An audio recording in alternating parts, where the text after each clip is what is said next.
God?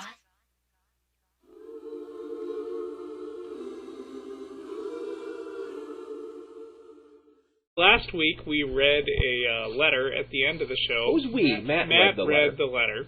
It doesn't matter. It's we.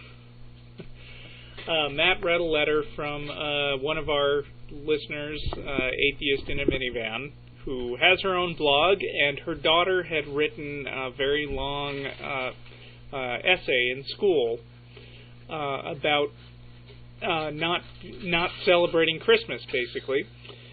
And we had a listener named William, I guess, had actually been listening to our show.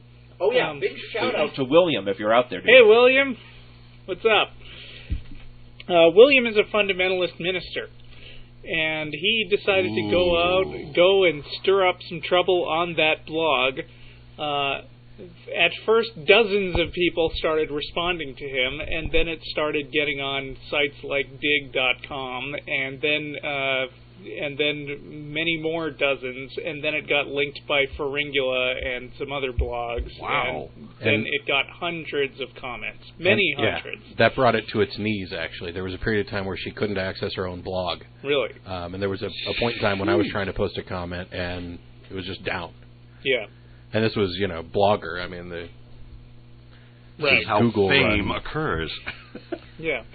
In the blogosphere, at least. I think she's gotten more comments in the last few days than my blog has ever gotten in the entire time it's been off, which is humbling. It may be more hits than Iron Chariots has gotten or anything else. I mean, her daughter and the people who listened who appreciated the words that her daughter wrote managed to strike a chord universally, and I think that's awesome. Now, with regard to William.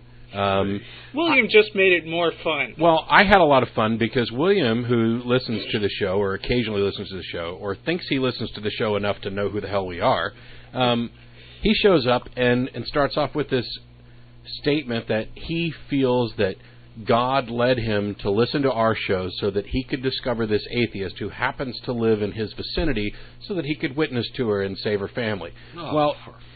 And yet what actually happens through the course of this is William makes a complete ass out of himself.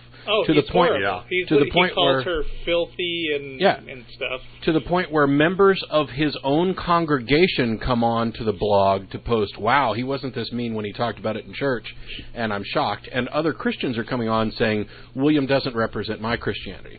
So my question is, does William still think that God led him there? Or does he think maybe he was being misled or misunderstood the message? Because, when it came down to it, I was willing to ask him to have a debate. Who could have misled him like that? God could wants it have him been to be a complete asshole. Satan? But no, I told him that if he wanted to have a serious written debate about things, because he seemed to feel that he could support his beliefs and opinions, that we'd be more than willing to do that. And of course, his response is, "Well, I know you guys, and I know you're not interested in what I have to say, so that would be completely useless." Which is basically an admission that he can't hack it, and so he's leaving. Packing it in and packing it up. Cowards. Has William posted and buggering off? Yes. Has William posted anything there in the last several days? Oh no. Right. That's what I noticed. So nothing new from him since I was directed there to read the letters. He has run off. He's gone back to preaching to the choir because that's a lot more comfortable than filling. Even though some of the choirs apparently turned it on him. Yeah.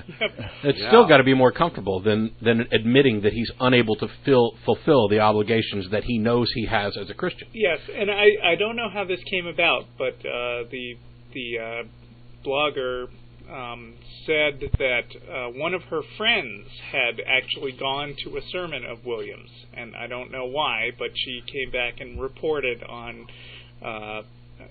what had happened.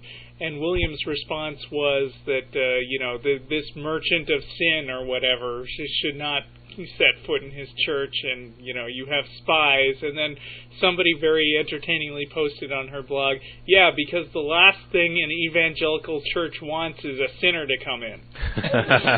Ooh, nice. Hypocritical punk who can't defend his position. That's fine. Yeah. enjoy. By the way, Jesus Camp is out on DVD. Yay! I picked it up. And although it's now Nice. obsolete. Yeah. I like. But it's still good. That kind of shit is still going on. So, but it's just not at that camp. Sure. Yeah, evidently it's going on in William's congregation. Yeah. Hey, all you people in William's congregation, who don't agree with him, well, by their fruits you shall know them, right? Oddly This guy's enough. an asshole. He's but- an asshole. Yeah, but they're just going to write it off as him. If it even goes that far in their minds that they think there's a problem that needs to be dealt with, it'll only go as far as, oh well, that's just this one guy. In my years as a Christian growing up, the concept of a congregation not liking their pastor, that's not at all uncommon.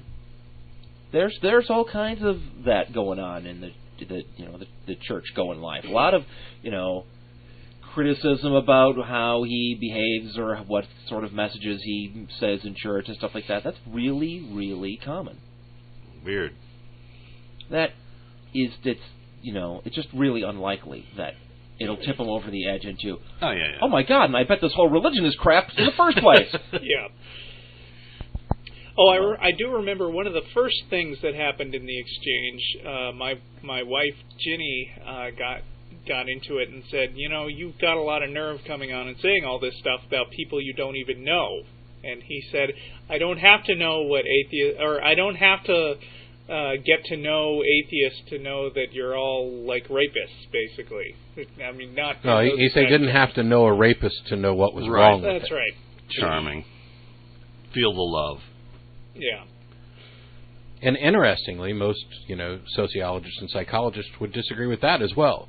Getting to know a rapist and understanding what his motivations are is the way we learn about how to hopefully prevent those kinds of situations as possible. He's in the category of writing things off based on the dogma that he accepts. Yeah. Right.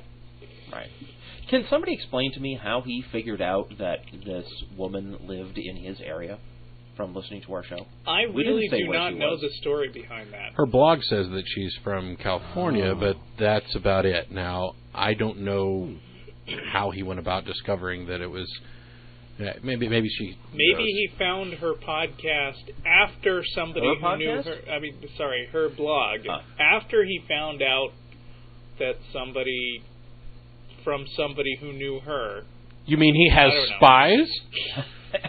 I don't know. Well, I'm only asking this because we take our responsibility for protecting the personal lives of our listeners. That we don't read people's full names on the show. I don't recall Matt saying where that letter came from or any information that would be enough to figure it out. No, and So actually I'm I read mystified. it. Yeah, I read it straight from her blog where she'd already changed the names and done all that stuff. So I'm not quite sure how he knew. I don't know. Maybe we'll get an she answer in a knows. minute. Maybe after the delay's up, we'll get an answer. Good